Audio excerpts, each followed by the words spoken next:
Go right ahead. All right, everybody.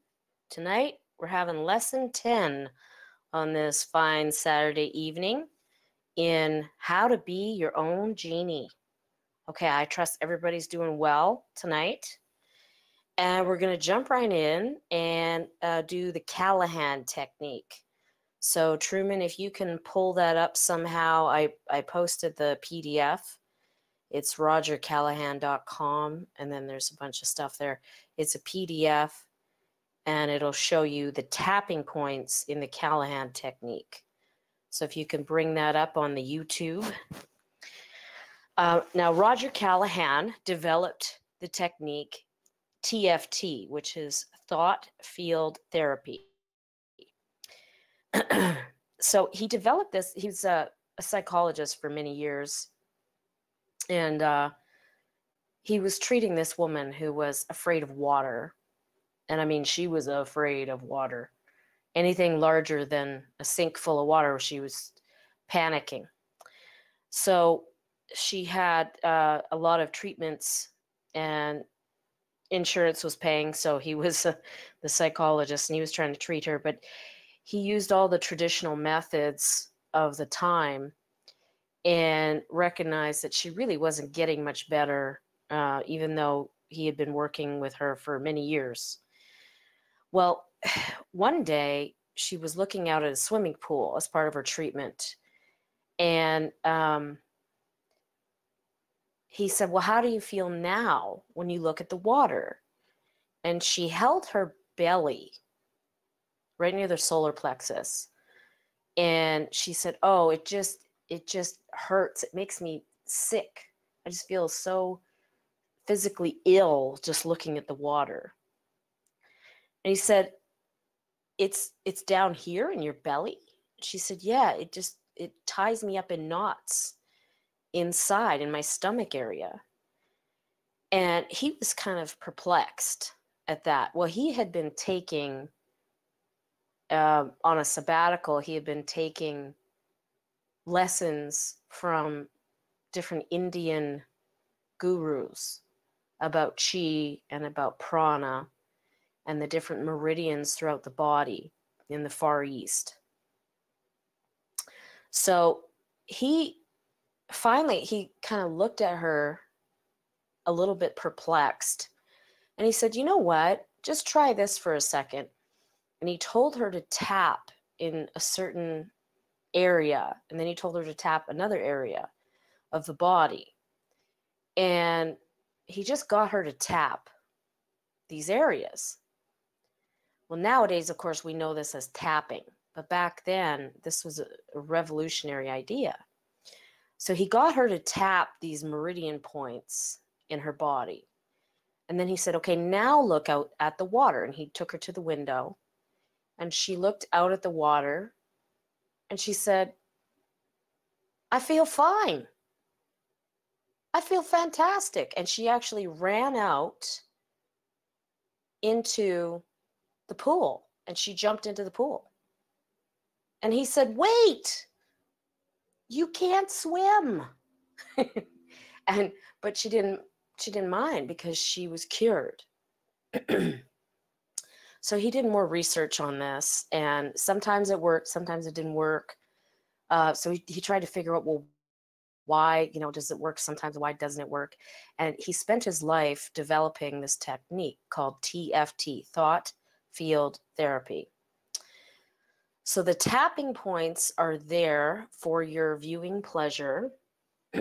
So we're going to go over those in a second. But just have a look at those if you can. Just bring them up on your computer. It's in Genie Training text. Okay. Now,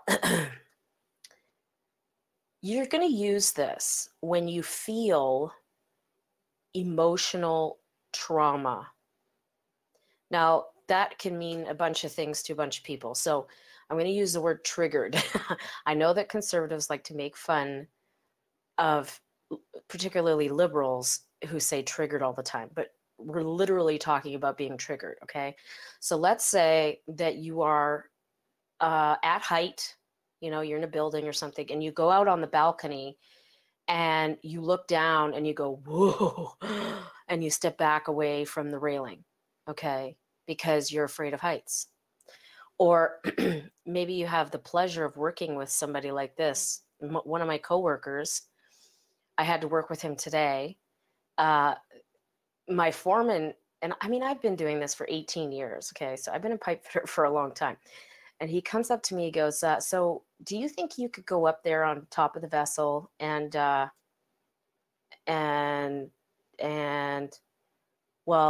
and do the job? And I looked at him like, yeah. And it was maybe 40, 50 feet up. Okay. So it's not that high. I'm used to climbing 200 feet or more. Okay. So this is not that high. So I looked at him like he was insane. And I go, of course. Yeah, no problem. Well, he says, Steve here, who is the other foreman, Steve has a guy that's going to work with you. And I was like, okay. Steve goes, yeah, he's afraid of heights and he can't go more than 10 feet up in the air before he freezes up. So he's going to be the ground man and we're going to get you go up there and do it all by yourself. And I was like, oh, thank you. That's awesome. Well, I wanted to teach him this technique because when you feel the emotion of being afraid of heights or the emotion of being afraid of spiders or snakes or anything, okay? Or when you feel a trauma, maybe you were abused as a kid. Maybe you don't even know you were abused. And something triggers you. Somebody says something or does something, and you get the heebie-jeebies, you get the willies, you start freaking out, okay? That is when you are going to use this technique. So when you get keyed in, the definition technically is when you have an irrational reaction. It is not logical whatsoever. Somebody's being nice to you, and you want to rip their head off, okay? So it's irrational. And this is going to require self-awareness, which is a very key principle. Self-awareness, being aware of your strengths and your weaknesses, being aware of, am I feeling good now?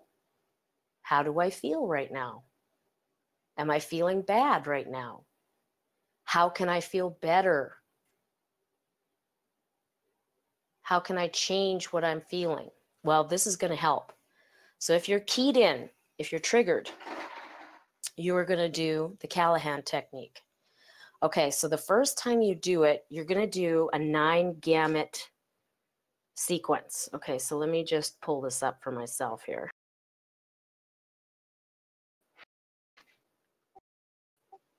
Okay, so does everybody see that where you have the human body and then you've got a bunch of red dots showing different tapping points?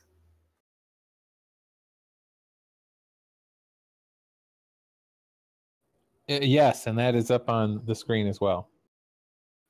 Okay, great. And there's something called the 9-gamut series. So you're going to go through basically all of those points, starting from the top down, okay? I hope there is 9. 1, 2. Okay, and by the way, 10 centimeters below the armpit is approximate. It's obviously going to be different for everybody, but it's basically the bra line, okay? For guys, you'd have to figure that out, but I'm pretty sure that you can. Okay, so the 9-gamut series is all of that. So you're going to do that once, tapping about 5 times, 6 times. You're going to use 2 fingers to tap those points. And they're approximate, but with 2 fingers, you should be able to hit it, okay? So you're going to have your eyes open the first time. And then you close your eyes and do all 9 again. Your eyes are going to look down the next time. Your eyes will look down left, and then your eyes will look down right. Then you roll your eyes in a complete circle. As I roll my eyes in a complete circle to the left while I'm doing the first spot, which is your eye, okay? Or like basically your eyebrow, okay? So then I roll my eyes all the way to the right when I'm doing the under eye. Does that make sense? Then I roll them again all the way to the left when I do the next one, all the way to the right when I do the next one. So it's going to take you like five seconds to kind of do this, okay? Each time. Then you're going to roll your eyes in a complete circle the other way while you do the next one, if that makes any sense. All right, then you hum a few bars of a tune, and you don't have to be a very good singer. So you're going to hum the entire time.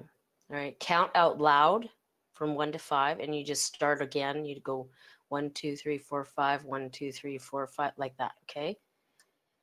And then you hum again the next time, if that makes any sense, okay? I know that sounds really silly. What you're doing when you do this is there are different meridians ending in those spots throughout the body. So as a pipe fitter, a lot of times what we have to do is something called pigging. Now, a pig is when you put this, it's basically a bullet, the same size as the pipe. And it's like, it's made out of really compact foam, and the outside has bristles that are really, really sharp, and they scrape and so on. And the bristles got the spiral going around the circumference of this bullet, okay? So the objective is that it's going to clean the pipe as it's going through the pipe. Well, the method we use to shoot this through the pipe is air. So we just use a bunch of compressed air and shoot it through the pipe to clean it. Now, sometimes we use just straight foam. So there's foam bullets, and then there's the abrasive bullets. And it changes as we've cleaned it. You know, we've cleaned quite a bit of it, then you can go downgrade to the foam. And then you go on to softer foam as you go through. All right. Well, sometimes a pig gets stuck in the pipe. And it's my job to get it out. So depending on the bore of the pipe, it might be pretty tiny to get in there, and it's impossible. So a lot of times we have to find the pig, and then you take a hammer and you whack the pipe. Bang! And hopefully that works, and the pig is sent back down the line. Sometimes you have to cut the line and actually get the pig out that way, which really sucks. So you hope that that's not the problem. Well, imagine that you get stuck energy. So that's when we're dealing with higher dimensions than our regular 3 dimensions. So when you get stuck energy, that is when you have experienced trauma, or you have experienced something negative in your past. And as a regular human being that's just trying to survive, you create an energy pathway going around this stuck trauma, okay? So think of an oyster that has a grain of sand building a pearl around this grain of sand, so it's not an irritant anymore. That's essentially what you do. You're going to build things around this so that your energy can still flow, but it's obviously not going to flow as well as if the pipe was just clear. So imagine tapping to be like taking that hammer and whacking the pipe and getting that stuck energy sent down the tube, out and into the universe. And you're going to let Mother Nature just deal with that energy. So somebody yells at you when you're a kid, or you pee your pants when you're 5 years old and you're at kindergarten and you're embarrassed. Everybody laughs at you. Maybe the teacher mistreats you because of that. And it'll cause you to form, I'm going to call it a pearl, form a pearl somewhere in your being. Now, a lot of times this is outside of the body, by the way. So this is going to be a higher dimensional entity, a higher dimensional thing that you can't see with your naked eye. People look at you, they can't tell that you've experienced trauma. And we all have, by the way. So people look at you, they don't know what you've been through. But there will be times when someone says something and you get triggered. If you get triggered, know this 9 gamut series. And actually, even if you just tap with your eyes open, a lot of times it works. So memorize these points, tap on them 5, you can even tap on them 10 times if you want, 5 to 10 times. Beginning of the eyebrow, the outside edge of the eye, the under eye, under nose, under chin, or center chin, pardon me, your collarbone, and then your underarm, index finger, little finger, gamut spot, and your, I call it the karate chop, but it's your hand point, side of hand, PR spot. I call it the karate chop. So you want to tap on those spots so that you get the energy flowing again. And when you feel that trauma, or when you feel something keying in, note how high the pain is. So how much do you feel this trauma? And just try to take note of it. Like 10 being the worst possible pain you can imagine. You want to kill yourself right now. And then a 1 would be very little pain. So just note it. Okay, I'm a 7. All right, and tap. Then note, okay, well, how bad is the pain? Oh, well, it's a 4. Okay, tap again. So you don't even really have to do all of the, eyes open, eyes closed, looking down to the left, look down to the right. You don't even have to really do all of that. I would just focus on tapping. Because when you're in the trauma, it's hard to remember all of those. Once you do this a few times, you can memorize it. But it's hard to remember when you're feeling scared.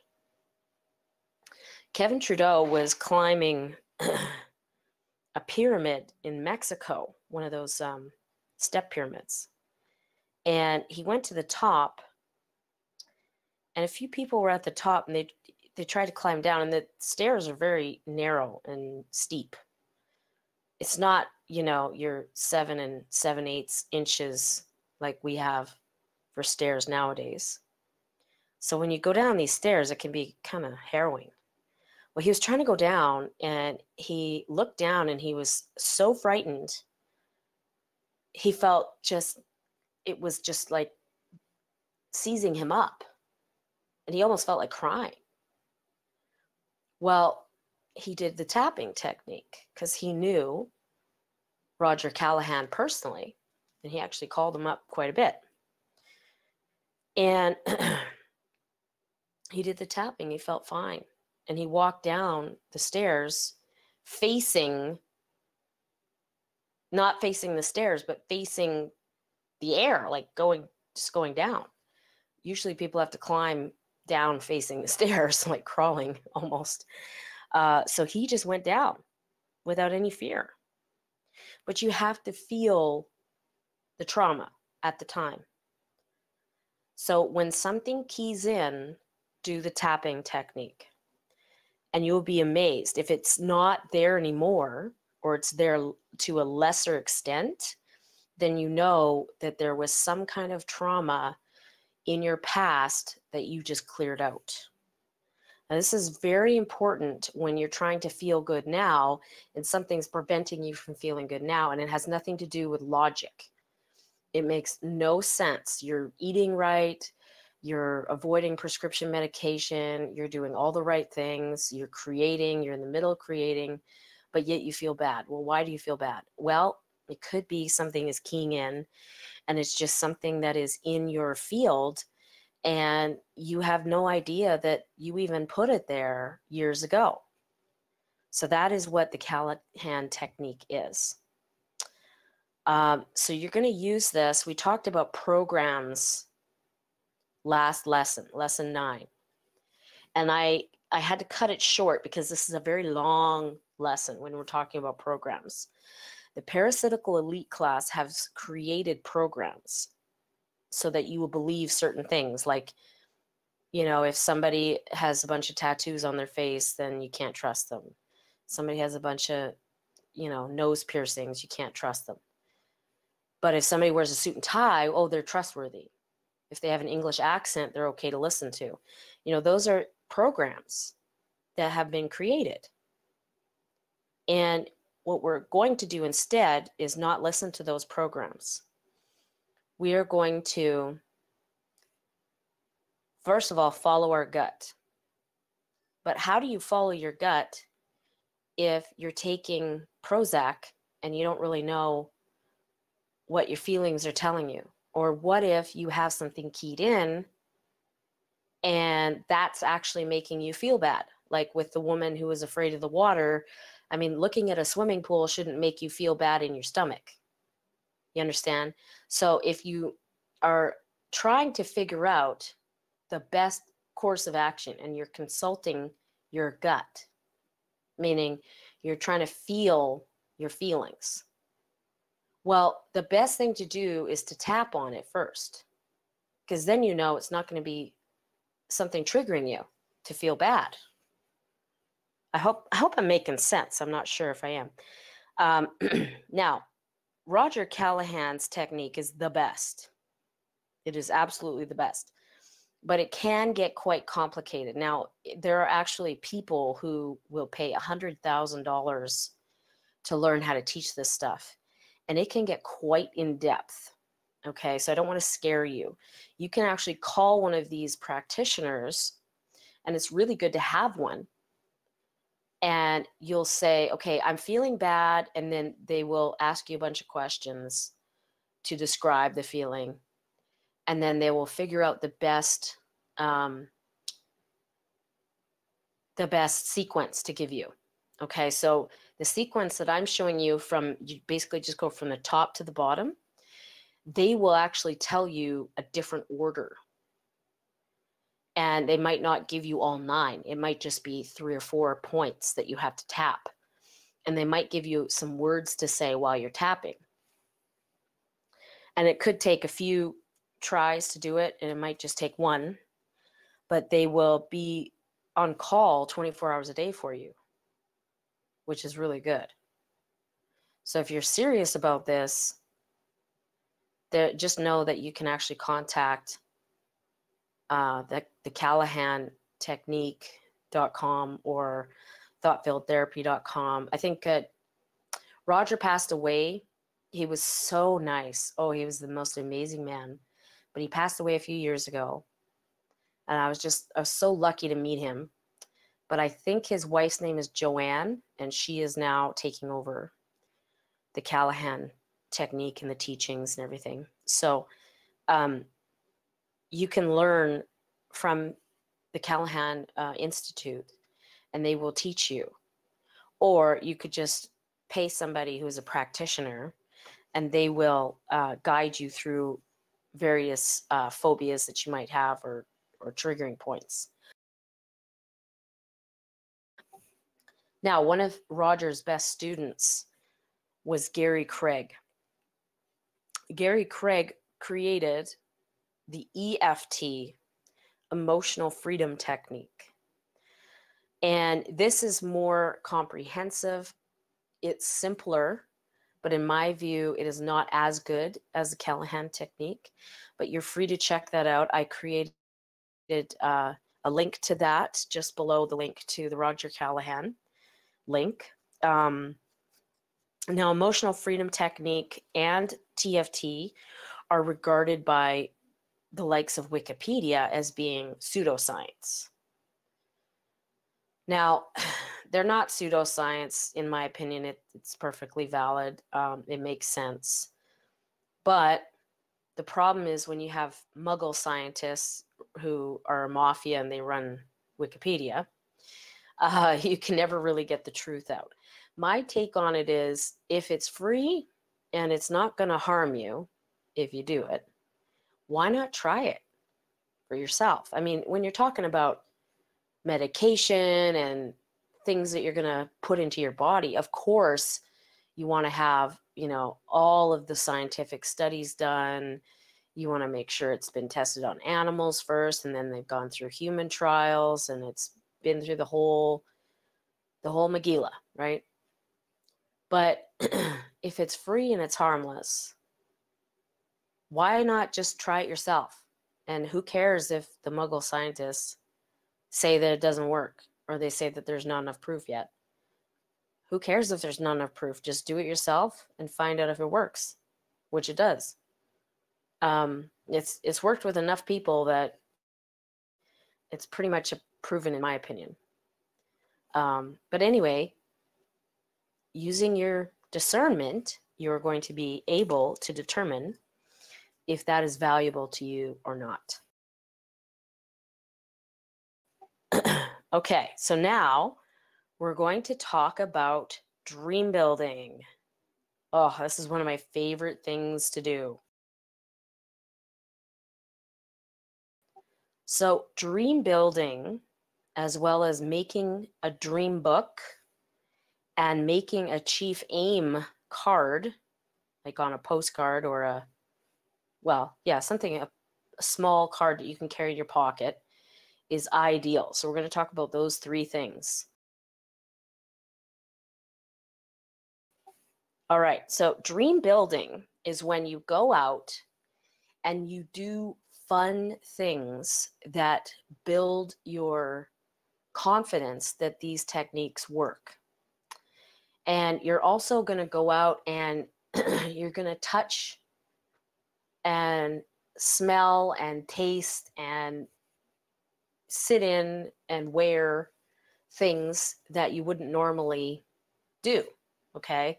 So you're going to go to the Ferrari dealership, and they probably wouldn't let you test drive a Ferrari, but you might be able to sit in one, okay? It depends. Like, high-end stuff is a little bit more different than just going to the Dodge dealership, if you know what I mean. Okay, so you might have to prove your income to test drive something like that, but you might be able to stand beside the car and take a picture of yourself, or even sit in.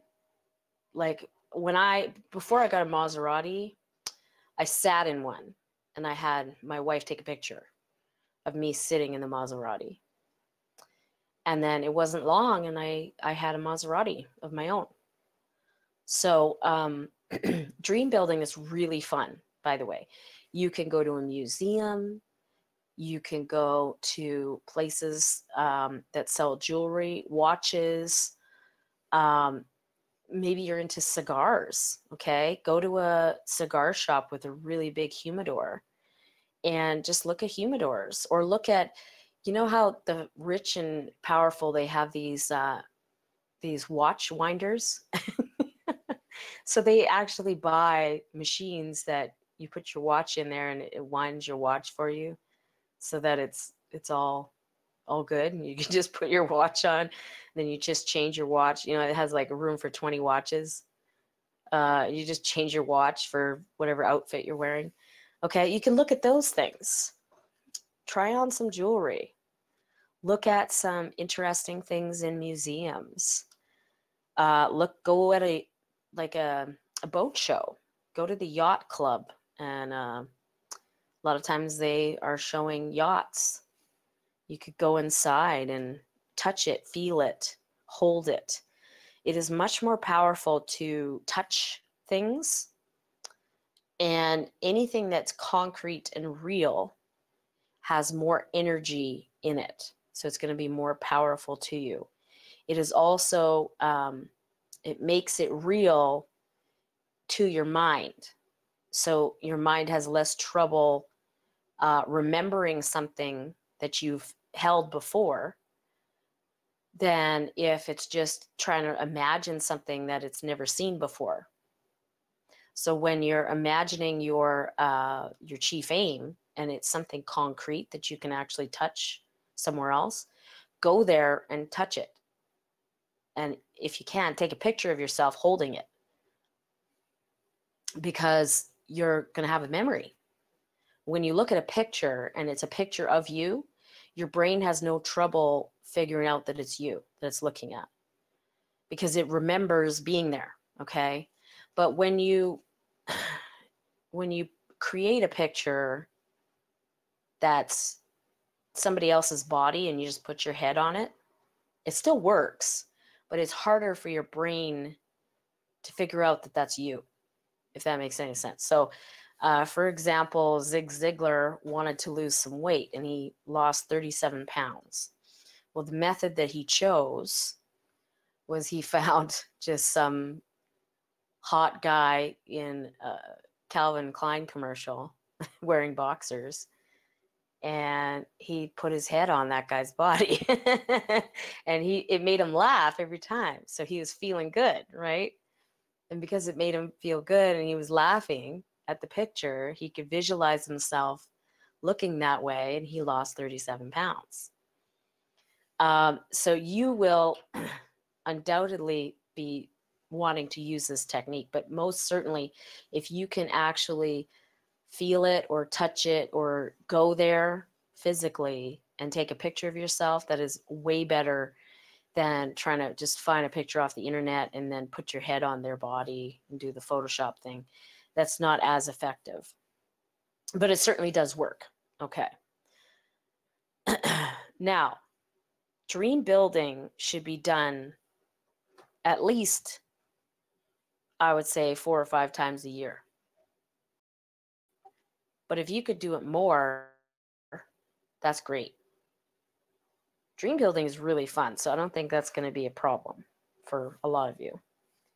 Okay, so now your dream book is a book that you're going to put together. You might need a few magazines, or, you know, nowadays with digital stuff, you could probably do a lot of Photoshop off the internet and you wouldn't have to spend so much money buying magazines. But I have a subscription to Architectural Digest. I have a subscription to the Robb Report, that sort of thing. Okay, so you're going to get these magazines and clip pictures of fancy things that you want, and it doesn't have to be from the Robb Report. I'm just giving you suggestions here. If you want to have a family, okay, like maybe you want to have a couple kids or something.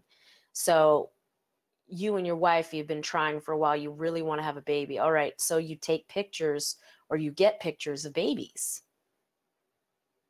and you put them in your dream book.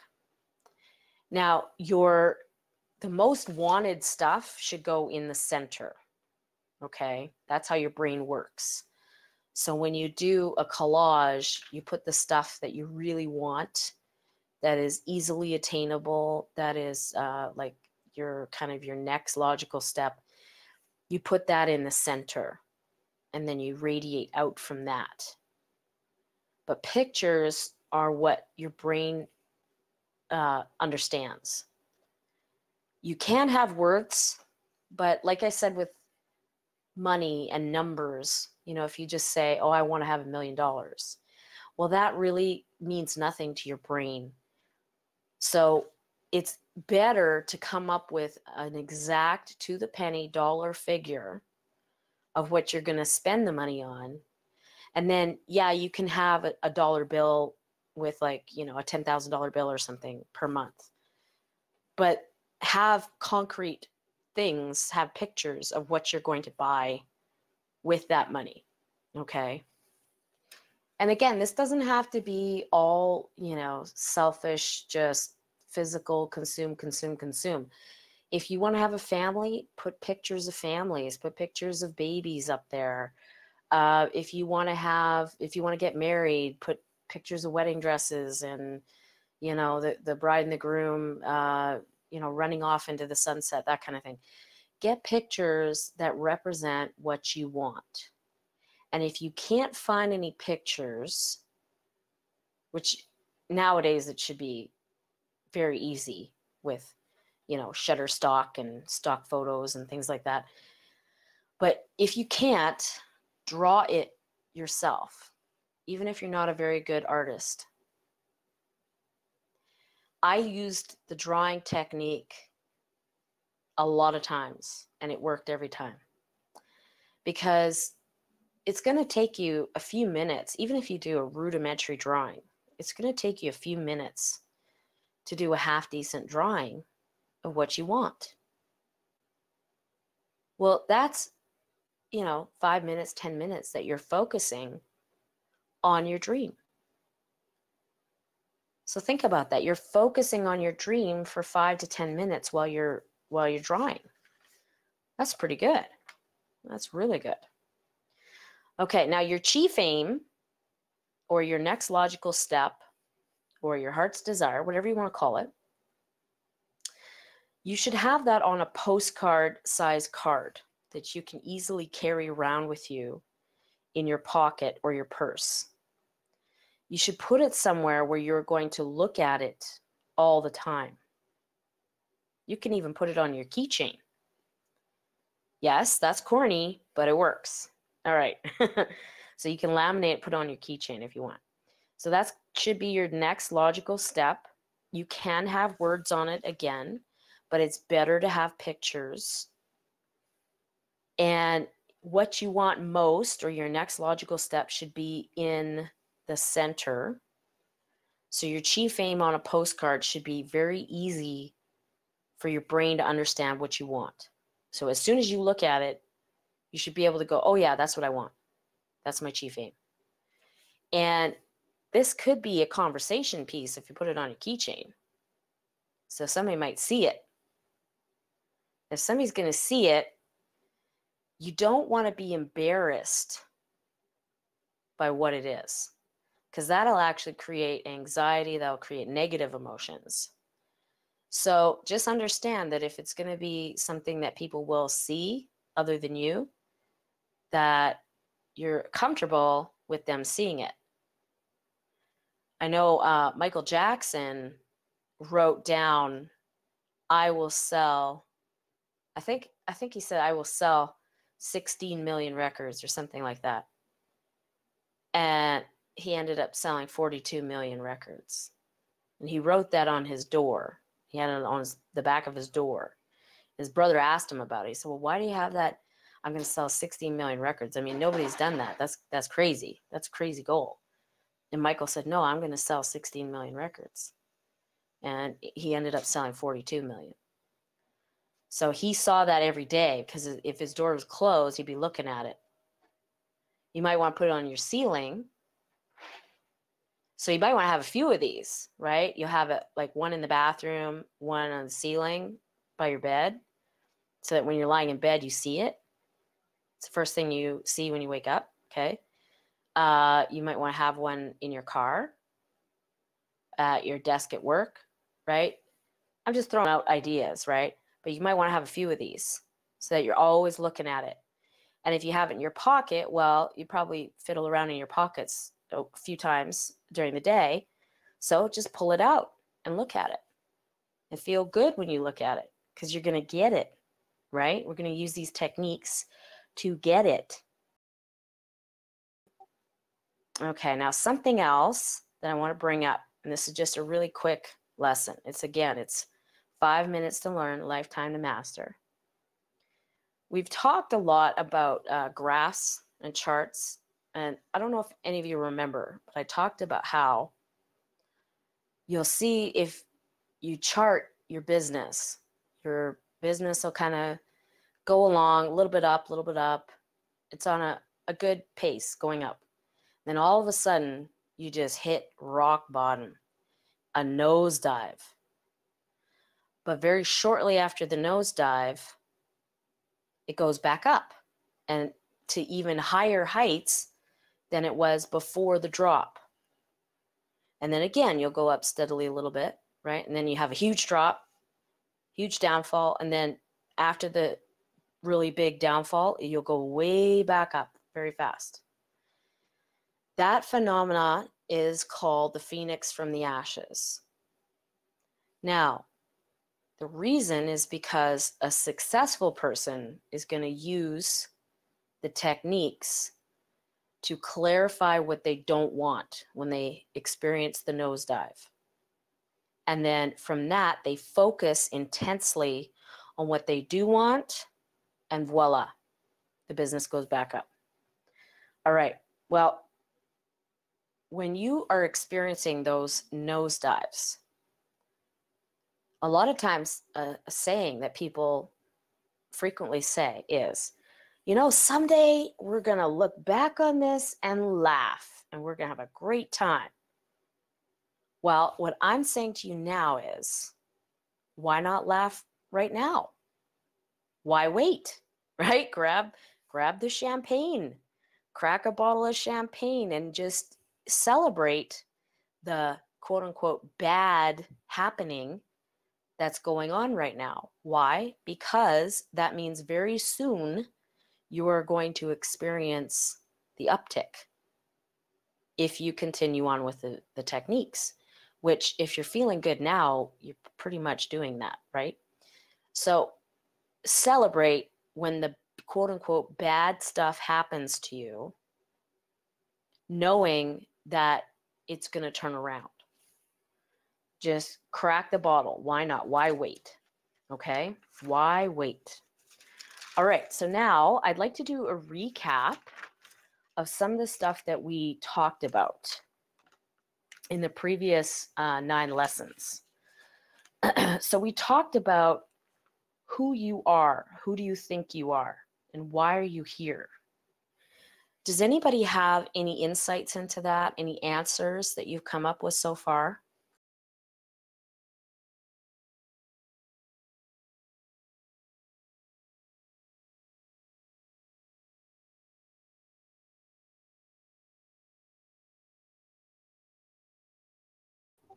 I do not.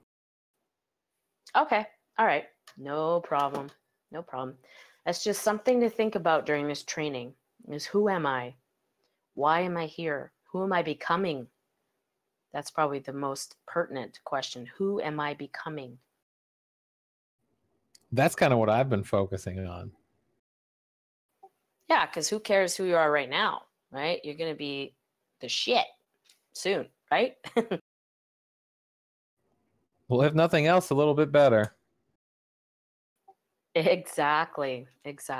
Okay, so we talked about in the first lesson about the phi ratio and how the phi ratio is the source code for the 3rd dimension. Okay, so because we're creating everything in the 3rd dimension, that's really our focus. So we focused on phi and we went through all the math and everything. And we discovered that if you focus on an event that proves you've already received your heart's desire, that will automatically make it a mathematical certainty that your heart's desire will then come to you. And that will create a spiral going towards phi.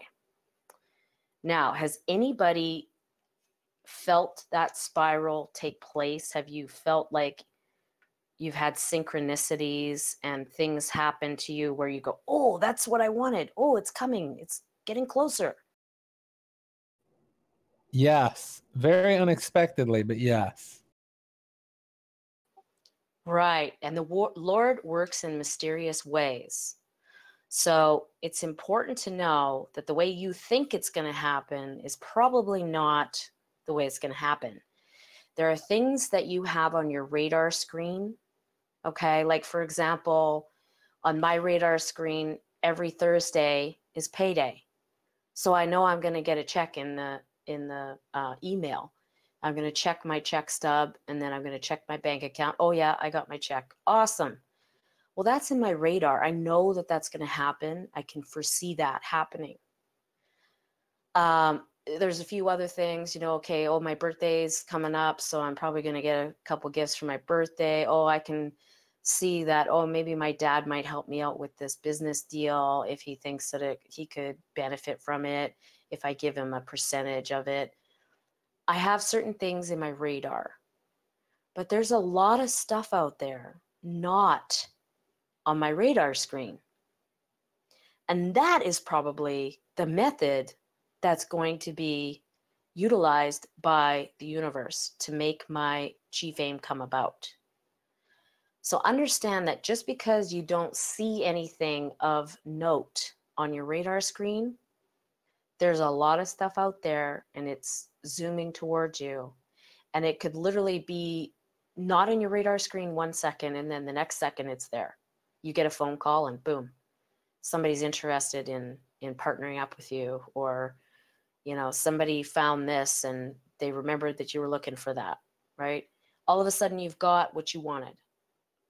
It's that quick.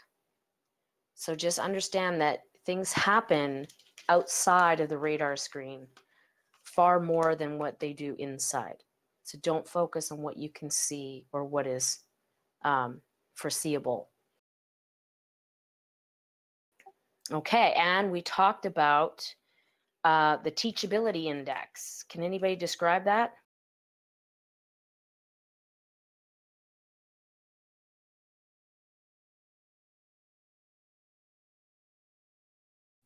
All right. It is the willingness to learn and the willingness to accept change on a 0 to 10 scale. Correct. Yeah, you multiply those two together and that's your teachability index. And it's important to be teachable. A lot of people are teachable in the beginning of a lesson, but then as the lesson goes on, they can only take in so much information because we're like a sponge, so we get saturated with information. So the best way to deal with that is to stop the lesson, because you're not going to learn anything anyway, and you actually apply what you've learned. And applying what you've learned, just like physically doing the actions, will create new pathways in your mind so that it goes into long-term memory. And then it will free up some space. If you think of your head like a computer, you know, you've got the ROM, you've got the RAM. So it's going to clear up some space so that you can learn new stuff if you start putting other things into long-term memory and into your unconscious competence. So speaking of unconscious competence, what are the 4 steps of learning?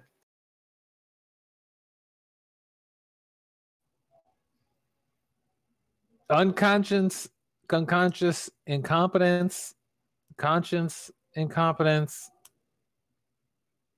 consciously incompetent, and no, consciously competent, and then unconsciously competent. So I might probably mix something up.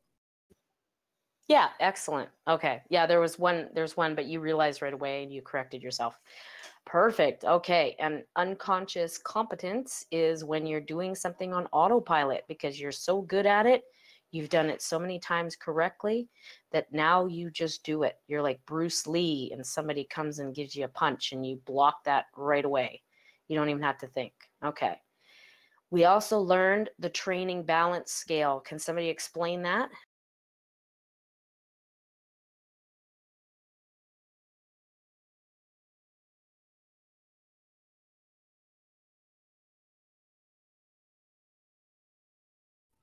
All right.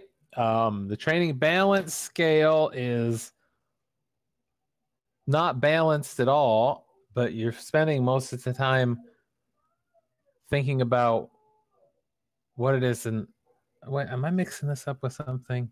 You focus on the goal and strategy and not really on the actions. Excellent. Okay. And we learned about who do you listen to. So, who do you listen to?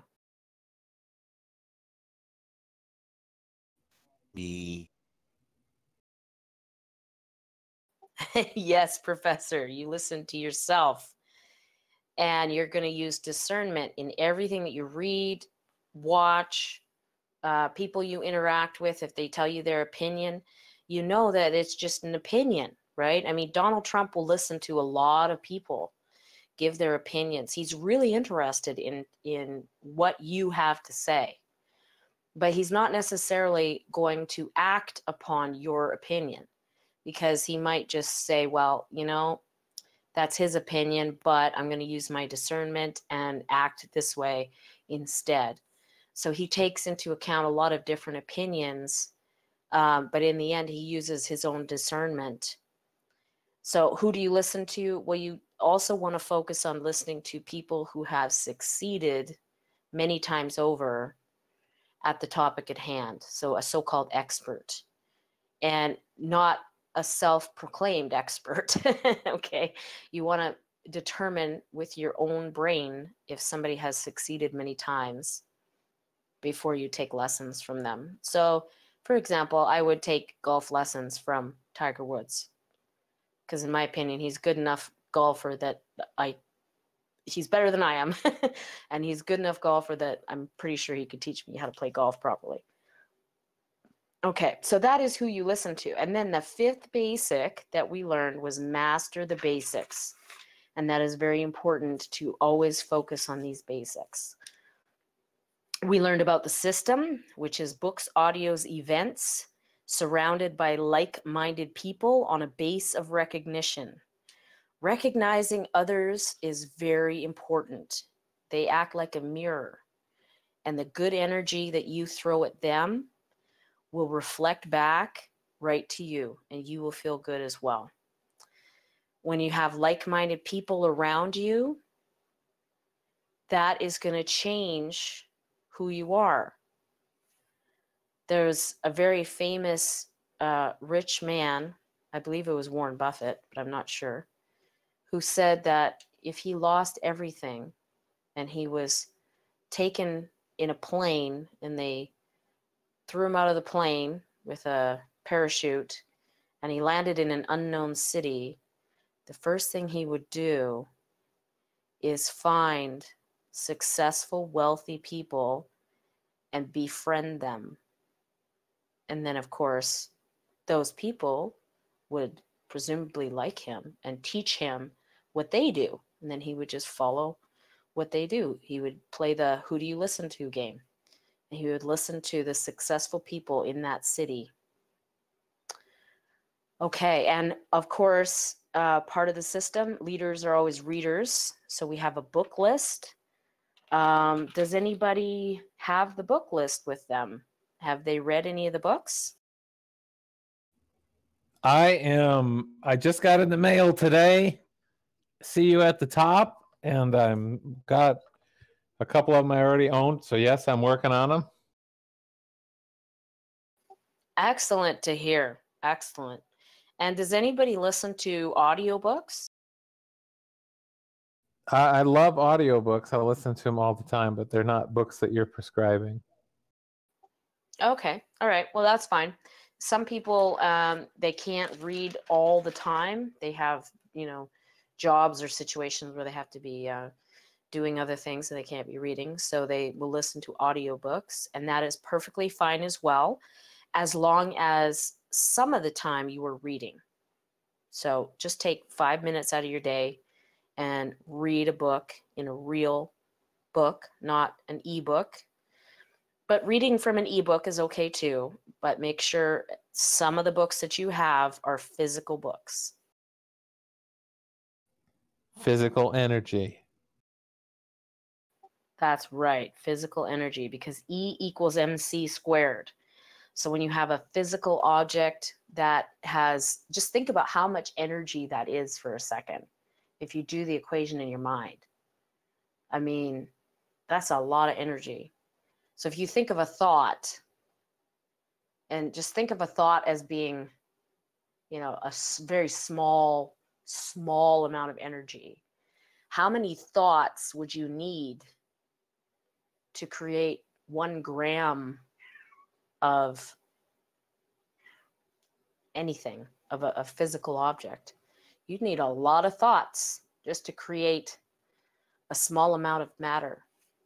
So physical matter, a book that's really heavy and thick, it's got a lot of energy behind it.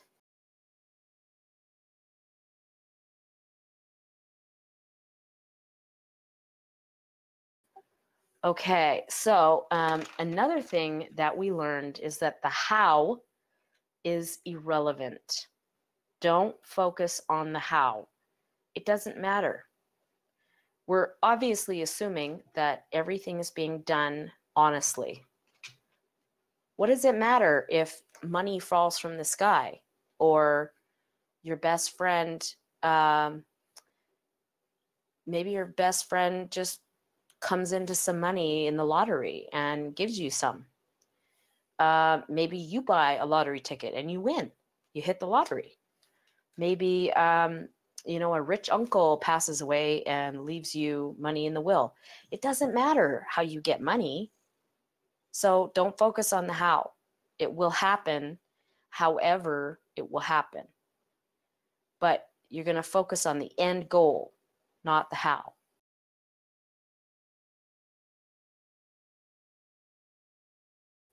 And now my cat is sitting on my notes, so we're going to figure out how to get her off. All right, so another thing that we learned is that we are creators as human beings, and we're most happy when we are creating. We are also competitive, so it is best to make everything into a game and involve people. For example, if you have employees or you have business partners, you involve people in the game and make it even more exciting and more fun and more competitive for yourself with using numbers. So you're going to quantify everything that you possibly can think of in your business. So you make it all about, okay, I'm going to make $10,000 this month. Oh, okay, well, we hit that goal. We're going to make $30,000 this next month. And you hit that goal. You might make 7 thingamajigs today. Well, tomorrow you're going to try to make 8, right? So you always try to quantify things into numbers. And when you make it into numbers, people understand numbers. They know how to count. So they get it that bigger is better. And if you involve them in that step and give them incentives to make 8 doohickeys instead of 7, then they will make 8 because you've given them a prize for making 8. And then next week, you're going to try for 9, right? So you always make it about a game. It's about competition. And, oh, well, okay, this team, they made 6, but this team, they made 7. So you make it about friendly competition, not cheating. There's no dishonesty. We're not talking about dog eat dog. No, we're just talking about friendly competition, just a fun game. Nobody's going to, go out of business because of this. We talked about how Jedi Knights do. Jedi Knights do not try. So do or do not try, as Yoda says. Now, we also talked about how the money will just appear seemingly out of nowhere once you have decided to do something. So you never think to yourself, oh, I'd love to do X, Y, Z, but I can't because I don't have the money. No. You say, I'm going to do this. That's it, period. I'm going to do X, Y, Z. Believe it or not, when you do that, the money will appear. So if you're in business and you need to launch a satellite, the money to launch the satellite will come from somewhere. You don't say, oh, well, we can't afford that. We can't figure out where we're going to get the money to launch that satellite. So I guess we're not launching it.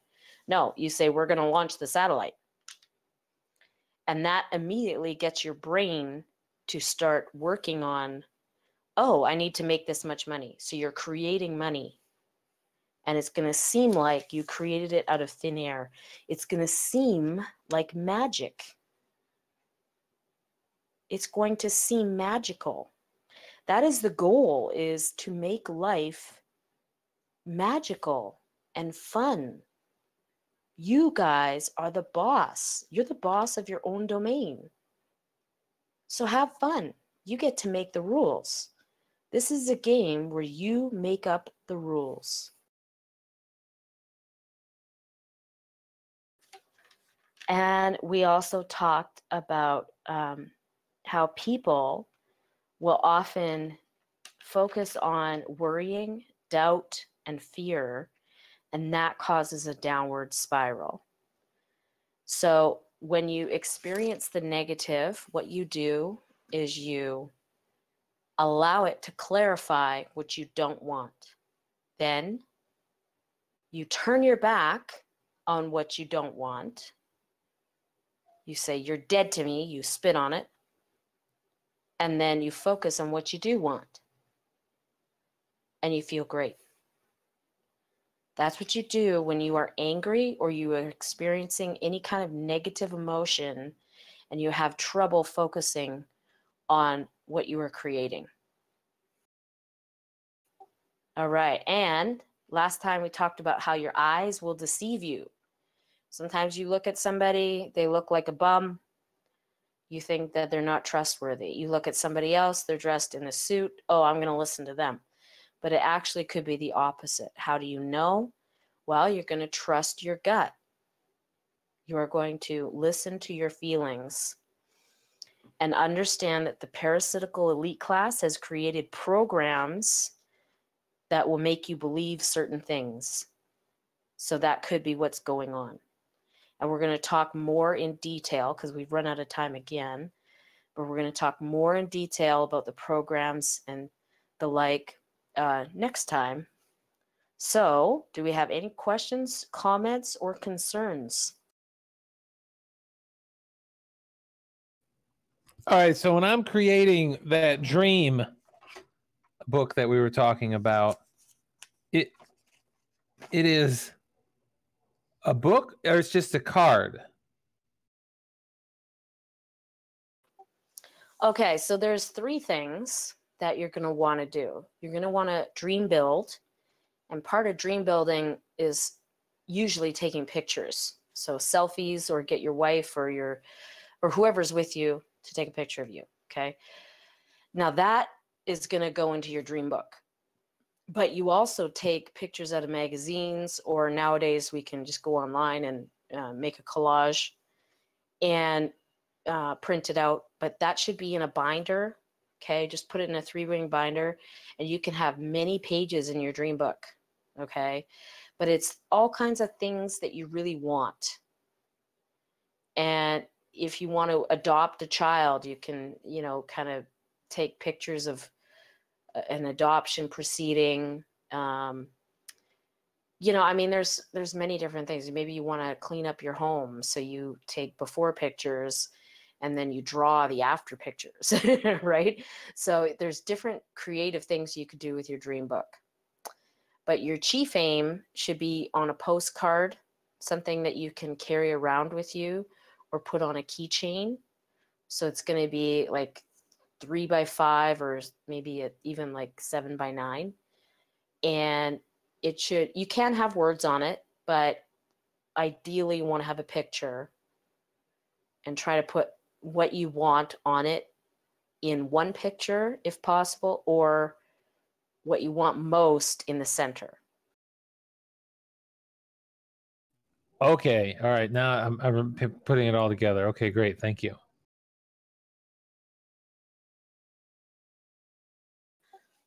By the way, that reminds me. Okay, so the picture with the fish that I have, that is a picture, or there was one like it, that was used by my buddy.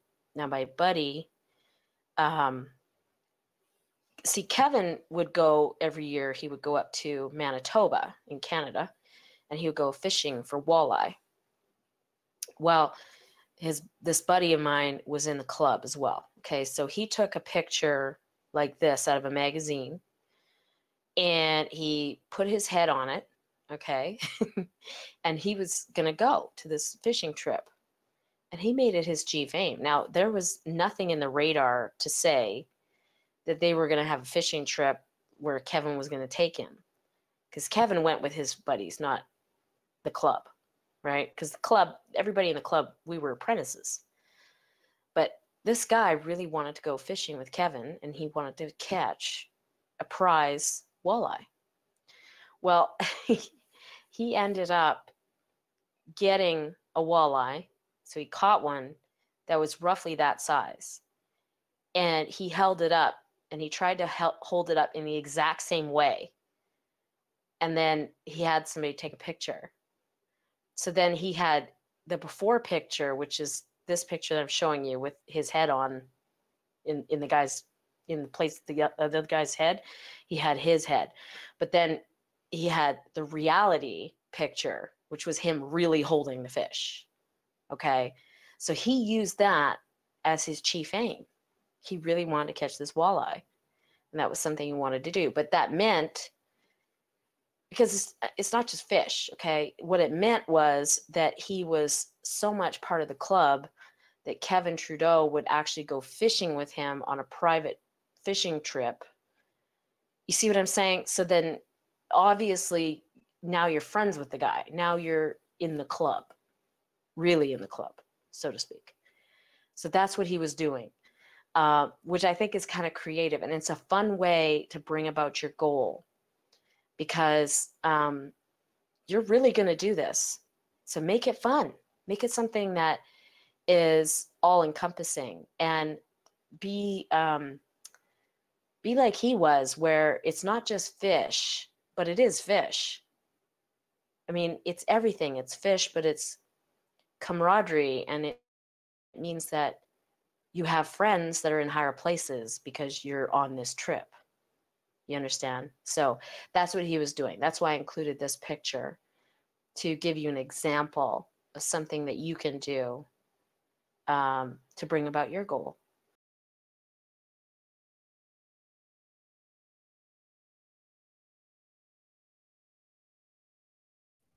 Excellent. Excellent. Good deal. Okay, are there any other questions or concerns?